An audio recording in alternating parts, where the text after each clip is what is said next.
Alors, bonjour à tous et bienvenue pour cette nouvelle vidéo. Je vais vous parler d'enchères et d'un sujet sur lequel je suis très souvent interrogé et qui est donc sous vos yeux, est-ce que les enchères du répondant sont forcing ou non forcing?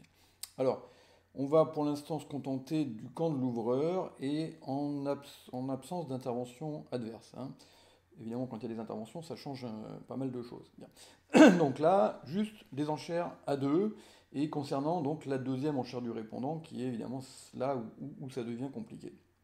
Alors, euh, pour essayer de s'y retrouver et de plus se tromper sur ce sujet-là, qui est quand même important, hein, parce que quand on se trompe, ça fait des pataquès assez terribles, genre 3 trèfles plus 3 ou 4 piques moins 3. Et donc, il faut plus se tromper. Donc, il faut connaître les règles. Alors, on va regarder ça ensemble. Et la première chose qui est importante, c'est que tout dépend déjà, première chose, de la redemande de l'ouvreur. Et les redemandes de l'ouvreur, elles peuvent être de deux sortes. Il y a les redemandes fortes ou positives, d'un côté, et de l'autre côté, ce qu'on appelle les redemandes faibles ou ambiguës. Bon, donc, qui peuvent être faibles. Pas forcément, mais qui peuvent l'être. Bien. Et donc là, ça va évidemment être le premier critère pour savoir si l'enchère du répondant qui va venir derrière va être forcing ou non forcing. Alors, qu'est-ce que c'est que les redemandes fortes ou positives? Vous avez plusieurs espèces. La première, c'est les répétitions à saut. Donc un carreau, un pique, trois carreaux par exemple. Donc ça, c'est une enchère qui montre un bel unicolore, environ 16-17 points. Bon. Et en soi-même, cette redemande à trois carreaux est non forcing, c'est-à-dire que le partenaire a le droit de passer, hein. Bon. Une autre redemande forte habituelle, c'est le saut à 200 atouts. Donc un carreau, un pique, 200 atouts. D'accord. Ça pourrait pas forcément être un saut sur une réponse au niveau de 2. Un pique, deux trèfles, 200 atouts. Bon. Alors c'est pas la même zone, celle-là c'est 18-19, un pique, deux trèfles, 200 atouts c'est 15-17, mais dans tous les cas ça montre mieux qu'une ouverture banale. Donc là, celle-là, c'est 18-19, sans fit.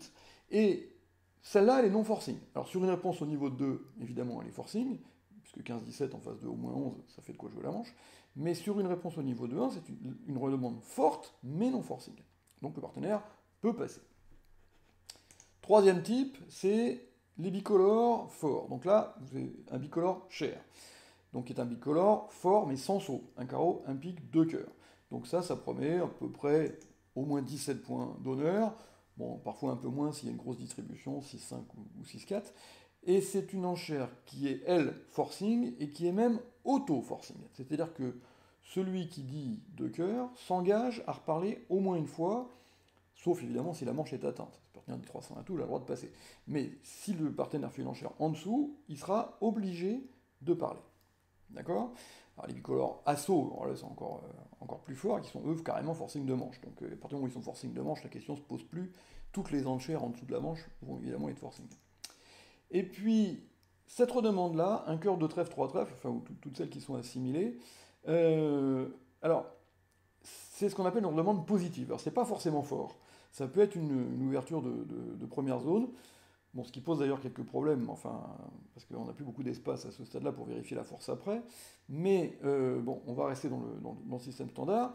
Et donc cette redemande n'est pas forte, pas forcément, mais en tout cas elle est positive. C'est-à-dire qu'il y a eu une bonne nouvelle, puisqu'on est fité.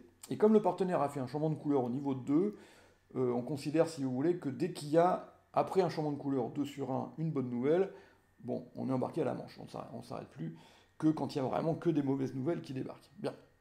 Alors, donc ça, c'est relativement ambigu, mais de toute façon, c'est suffisamment positif en face d'un partenaire qui a répondu au palier de 2.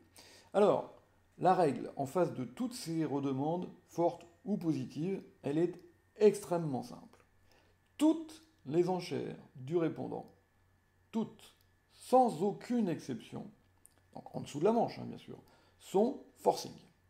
Voilà. Donc là, c'est une règle. En plus, il n'y a pas d'exception. C'est-à-dire que toutes les enchères du répondant sont forcing. Même celles qui sonnent faibles. Vous voyez, par exemple, un carreau, un pique, deux cœurs, bicolore cher, deux piques.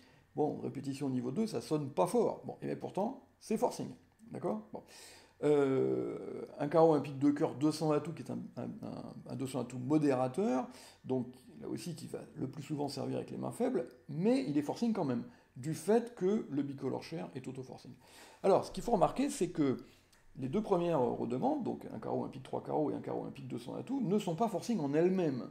C'est-à-dire que le répondant peut passer. Mais s'il ne passe pas, son enchère sera forcing. D'accord? Quelle qu'elle soit. Hein. Et il n'y a pas d'exception à ce principe. Ok? Voilà. Donc ça, évidemment, c'est relativement facile à retenir, puisque dès qu'il y a une redemande positive ou forte, toutes les enchères du répondant en dessous de la manche sont forcing. Ok? Bien. Alors, évidemment, ça va être beaucoup plus compliqué avec les redemandes faibles ou ambiguës. Alors, qu'est-ce que c'est que les redemandes faibles ou ambiguës? Ben, on a par exemple un carreau, un pique, deux carreaux. Bon, donc là, je répète ma couleur au niveau de 2. Donc ça, c'est une redemande qui peut provenir d'une ouverture très faible. Bon, c'est pas forcément très très faible, parce qu'en fait, ça peut monter jusqu'à 15 ou 16, si on n'a pas une main, ni pour dire un carreau, un pique, 3 carreaux, ni que pour dire un carreau, un pique, 2 cœurs, bicolore share. Donc en fait, ça, c'est soit un unicolore à carreau, soit un bicolore avec des cœurs qu'on ne peut pas annoncer parce que ça ferait faire un bicolore share. Et dans ce cas-là, ça peut monter jusqu'à 15-16 points puisque le bicolore share est à 17. Donc jusqu'à 15-16, on va pouvoir dire un carreau, un pique de carreau. Alors, si on est bicolore avec des cœurs, on a toujours un singleton. Sinon, soit on dit un carreau, un pique, un 100 atout, avec les 5, 4, 2, 2, soit on ouvre d'un 100 atout, hein, donc selon qu'on est 12, 14 ou 15, 16. D'accord? Bon, par contre, si c'est un unicolore, là, il n'y a pas forcément de singleton, ça peut être juste 6 cartes à carreau. Deuxième redemande faible, alors celle-là elle est carrément faible, c'est un trèfle, un cœur, un 100 atout. Ça, c'est ce qu'il y a de plus moche, 12, 14, régulier. Bon, sur cette séquence, évidemment, pas de fit à cœur et pas 4 piques, puisqu'on pourrait dire un pique. Donc ça, évidemment, c'est la redemande la plus faible qu'on puisse imaginer. Un carreau, un cœur, un pique, ça, c'est une redemande ambiguë, donc très ambiguë. Alors, elle n'est pas forcing, contrairement à ce que beaucoup de gens croient, mais le partenaire ne passe pas souvent, parce qu'elle peut monter assez haut. C'est-à-dire que si elle provient d'une main régulière, ça sera la zone 12-14 ou 18-19, c'est possible. Si c'est une main bicolore, normalement c'est 12-18, parce qu'à partir de 19, on pourrait faire un saut à deux piques, qui serait un bicolore à saut forcing de manche. Mais si c'est tricolore, hein, on ne fait pas des bicolores à saut avec les tricolores, et du coup là c'est encore plus ambigu, ça peut être carrément 11-20. Quoi, hein. Bon. Donc c'est une redemande très ambiguë, mais non forcing néanmoins, mais c'est vrai que le partenaire passe pas souvent. Hein. Il passe avec 5 points, 6 points tout pourris, mais en général pas plus. Bon, mais enfin, en tout cas, mais ça peut être faible. Voilà, c'est ça qui va être compliqué, c'est que cette redemande peut être faible. Et puis, le dernier type, c'est les bicolores économiques, donc un cœur, un pique, deux carreaux, où là, bah, c'est en principe 5 cœurs et 4 carreaux. Bon, de temps en temps, on n'a que 3 carreaux, mais enfin, il vaut mieux essayer d'éviter les mensonges autant que faire se peut. Et c'est relativement ambigu aussi, puisque ça va de, grosso modo, de 12 à 18 points d'honneur, puisque le bicolore à saut à 3 carreaux serait forcing de manche, et donc nécessiterait d'en avoir au moins 19.